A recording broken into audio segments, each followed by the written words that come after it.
How and on what does the once richest man in the world spend his money?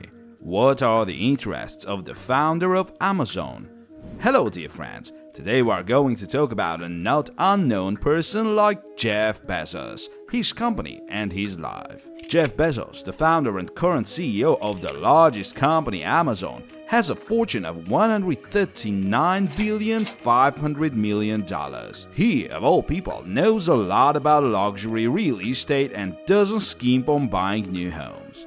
Bezos ranks 25th among homeowners and owns 5 mansions located in different parts of the United States. So where does the once richest man on the planet live? A residence in Beverly Hills, California. In California, Bezos bought a Spanish-style house for a crazy $165 million from music producer David Geffen without the help of realtors. No other residential home in the area had previously been purchased for such a significant sum. The estate, called Warner Estate, covers about 3.6 hectares of land.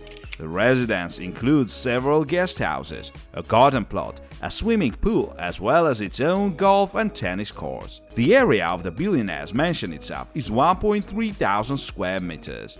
The mansion even has space for its own cinema. The estate was previously owned by former Warner Brothers president Jack Warner and his wife Ann Page. The residence was designed for them in 1930. I'd say it's one of the most beautiful mansions in the world, let alone in Los Angeles. One realtor incredulously admired the Bezos residence. Manhattan. In Manhattan, Jeff bought property in 2019. At that time, the businessman owned 3 flats in a high-rise building built in 1931 in an upmarket New York neighborhood. And this year, the billionaire bought another flat in the same high-rise. The flat has 3 bedrooms and 3 bathrooms. The new flat has a total area of 286 square meters. The first 3 flats have 12 bedrooms. All 4 flats have been valued at a total of $96 million. Jeff's property also has a rooftop terrace that offers mesmerizing views of the skyscrapers. Medina, Washington. The 21.6 square meters residence is located near Amazon's headquarters.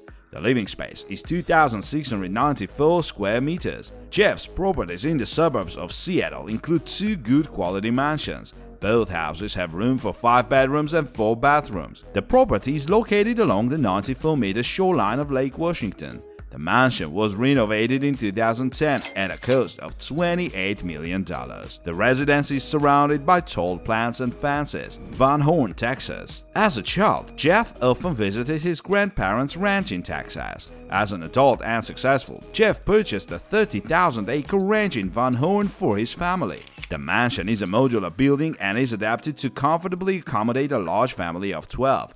The ranch is also home to one of Blue Origin's own space organization stations, in operation since 2015. A mansion in the US Capitol. In DC, Jeff Bezos built a former textile museum in 2016 that was in a dilapidated state. The building itself was built back in 1912. The property has a total area of 2,500 square meters. The apartments cost the Amazon founder $23 million. This area of Washington is very popular among the country's top officials. For example, next door to Jeff is a house belonging to Barack Obama's family. The residence is worth $5.2 million. Ivanka Trump, the daughter of the previous US president, also lives on this street. She lives nearby in a luxury estate with her husband. We're just done with Bezos' real estate. Now we move on to dream spending, really big spending. Amazon is not Bezos' only innovative company. He is also the founder of Blue Origin, an aerospace company that aims to make flying into space something that average person can do. Blue Origin is testing rockets that launch and land vertically in a huge cornfield in Texas. When the technology is perfected, the company hopes to offer commercial flights into space. Bezos said Blue Origin is founded by the sale of about $1 billion a year in Amazon stock. The company's name refers to the blue planet Earth, where rockets are born. Jeff Bezos is a punctual man, as can be inferred from his love of watches. Colossal clock. Bezos has invested $42 million in a huge 10,000-year clock being built by the Long Now Foundation. The clock, which will only tick once a year, is being built inside a mountain owned by Bezos in the Sierra Diablo region of Texas. The finished device will be 500 feet high. Special rooms in the chambers of the clock will open at intervals, and each millennium a unique chime will sound. The builders want visitors to think about how to make sure humanity survives to hear the clock chime one last time. The most magnificent clock. Jeff Bezos also owns a personal watch with a big price tag, a wristwatch that sells for between $8,000 and $12,000 and was made by the chic Swiss watchmaking company Ulysse Nardin. The company was founded in 1846 and was trusted by the Navy for its high-precision marine chronometers. The stunning piece of jewelry has a dual time model, which means it can display the time in 2 time zones, a handy feature for outdoor enthusiasts. While it would never occur to you to spend $12,000 on a watch, the amount is considered relatively modest for someone this rich. You can even buy it on Amazon. Despite his wealth, the founder of Amazon has no great passion for expensive cars. Sure, these days Jeff Bezos probably has employees who drive him around in limousines, but he was seen driving fairly simple cars long before he became a billionaire. The Amazon founder had his beloved 1987 Chevrolet Blazer, which he drove for years and drove all over the country. Bezos got rich when his company went public in 1997, so he upgraded his car to the still modest 1996 Honda Accord. Until 2013, his ex-wife Mackenzie Scott still drove him to work in the Honda. While Bezos clearly has nothing to worry about, regular drivers should be aware that a less expensive car doesn't always mean less expensive insurance. Shopping around for better prices more often than every 6 months is a much better way to save up to $1,000 a year. That's how the hero of today's story built a piece of his hometown, Seattle.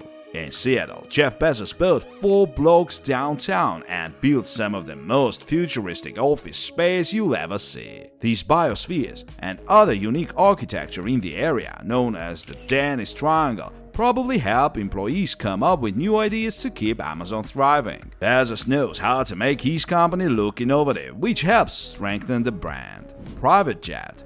Since Amazon and Jeff Bezos' other companies are located all over the world, it makes sense that he built a private jet. His Gulfstream G650ER was valued at $65 million. But while private jets are notorious for requiring frequent stops, this beauty travels further and faster than similar planes. The G650ER has a maximum range of 8,630 miles at Mach 0.85.